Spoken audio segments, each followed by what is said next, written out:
Good morning mga ka-issue ng bayan. Narito tayo sa Taytay Municipal. Saan ating makakapanayam si Engineer Rodel Gadapia ng Engineering Office, mga ka-issue ng bayan. Tungkol dito sa ating mga sinasabing clearing operation ng ating mga sapa, kanal sa bayan ng Taytay. At mga ka-issue ng bayan, ating inalam kay Engineer Gadapia kung ano nga ba yung sinasabing ng bagong magiging proyekto nito. Bukod dito sa ating clearing operation, dito sa may Maningning Creek. Engineer, magandang umaga po. Dahil po tayo sa programang Resolution ng Bayan. Ano po yung ating sinasabi nyo kanina na may magandang programa ang ating engineer sa engineering office diyan sa problema sa baha? Good morning po. So, yung tuloy sa inyo, kung ano pong dredging operation po ng mga rivers and creeks, waterways and tributaries. Tuloy-tuloy lang po kami. Hindi po kami tumitigil. From day 1 hanggang last day po ng taon, papabalik-balik lang po yung aming bakbo doon. Ngayon, meron po kaming bagong proyekto. Actually, hindi po namin proyekto. Proyekto po ito ng DPWH. Saan po kami nag-collaborate. At kami po ang nag-suggest sa kanila ng mga major solutions po sana. Mga flooding po dito sa aming bayan. Hindi man po matanggal ang baha. Hindi po pinakamatanggal ang baha. Maipsan lang po. Ma-alleviate, mabawasan, ma-reduce. So meron po, narito po ang mga taga-DPWH last week, meron po silang sisimulan na proyekto. Ito yung aming sinagis sa kanila ng last year. Ang tawag dito ay Taytay River Interceptor. So ang konsepto po nito, yung pong overflow ng Taytay River, galing po sa Rizal Avenue, ay sasaluhin po ng isang interceptor, papunta po doon sa dulo ng bandang midstream po ng Taytay River. Ito po sa Medilis. So ito pong Taytay Interceptor nito ay dadaan po sa ilalim po ng karsada ng Maria Clara Street. So siguro po after po matapos itong project nito, mag-drive kayo sa gitna ng karsada ng Maria Clara. Akala nyo, karsada lang. Hindi nyo po alam, may ilog po pala sa ilalim. Mga gano'ng kalaki po yung gagawing sapa? Design po ng DPWH ay 2.8 meters ang width. And ang hindi ko po pinalaliman, actually mga 1.4 lang po ang lalim. Kasi ang pupunin lang po naman yan, yung overflow. Hindi po pwede magpakalalim yan kasi baka naman ang tubig po ng Taytay River ay mapunta naman sa channel, sa interceptor niya. So overflow lang po ang pupunin. So yun po ang dimension. Di magiging sakop na po yung buong kabuo ng karsada, yung kalaparan ng karsada? Hindi po lahat. Nasa gitna po siya. So kung 2.8 kasi ang hindi masyado. Ang Maria Clara, mga 5 meters po yan. Opo. So may matitira pa man. Pero hindi ko po mapupunan. Nasa ilalim lang po yung ilog. Hindi ko ba magkakaroon ng problema, crack o mga anong bagay? Matibay po yung design nila. Nakita ko po yung mga detalye. At yan naman po, may mga manhole.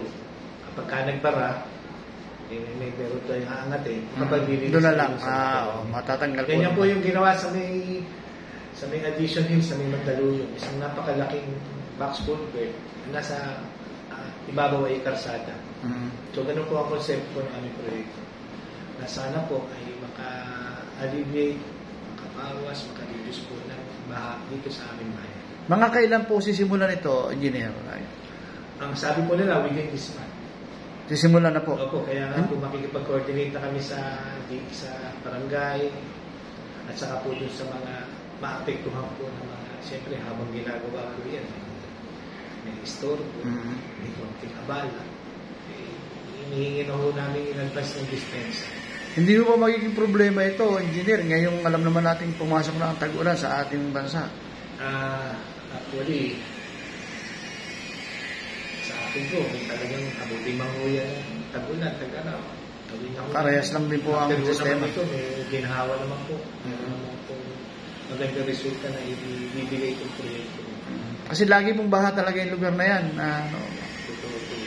Tsaka yung lugar ng Santa Ana na yan, sa baba. Yung pong kabayanan na yun. Kasi makatid pala, mabibigyan na ng lunas ng kaunting pagkakataon na maibsaw naman yung yung sinasabing laki ng baha sa lugar na ito.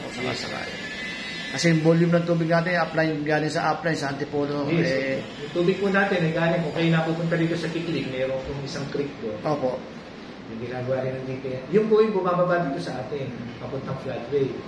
Iikot pa po yun dito sa may Palmera, sa may Cielito, sa may bandang Baligol, ikot na ganun po yun. Tapos ikot sa may St. Francis. Marami pong iniikutan bago pa doon umano. Imagine niyo po yung volume na tubig na kinakarga ng ilog na yung papunta po. Sa atin po dumadaan lahat yung papunta flat.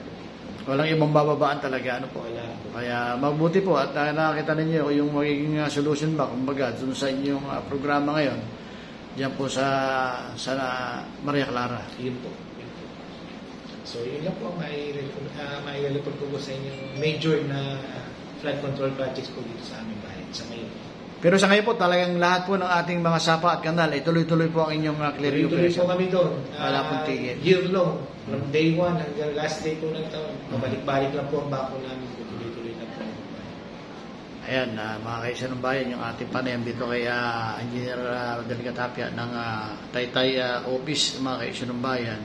At yun nga, ipaliwanag niya yung magiging, kahit nga paunti magkakaroon ng solusyon yung problema sa baha dito sa lugar na ito, sa bayan ng Taytay. Kasi basing po ang bayan ng Taytay ng baha pagka po marating ang tagulan. Mga kaisa ng bayan, ayan po ang ating Municipal Engineer Rodel Tapia at hindi po tayo binigyan ng munting pagkakataon para makapanayam mga kaisang bayan. Ang inyong dito, Mr. Jerry ako, maraming salamat po, Engineer Tapia, sa inyong. Thank you po.